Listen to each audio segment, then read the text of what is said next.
Hi friends, అందరికీ ఈరోజు మా బ్రేక్ఫాస్ట్ వచ్చేసి అయితే బియ్యం పిండితో చేసిన అట్లు అన్నమాట. చాలా టేస్టీగా ఉంటాయి. మనం దోశకు కానీ ఇడ్లీకి కానీ నానబెట్టినప్పుడు ఇన్స్టెంట్గా అప్పటికప్పుడు చేసుకొని అట్లయితే ప్రిపేర్ చేసుకోవచ్చు. చాలా బాగుంటాయండి. సో మా మమ్మీ అయితే చిన్నప్పుడు మాకు ఎక్కువగా ఇక్కడనే చేసి పెట్టేది. మేమైతే చాలా ఇష్టంగా తినేది.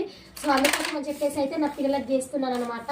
సో ఇందులోకి పల్లి చట్నీ అయినా టమాటో చట్నీ అయినా బాగానే ఉంటుంది. మా ఇంట్లో వాళ్ళకి కోల్డ్ కాఫీ చాలా ఎక్కువ ఉందన్నమాట. అందుకే స్పైసీగా ఎల్లిపాయ కారం అయితే చేశాను. సో ఎల్లిపాయ కారంతోనే తినేస్తామన్నమాట.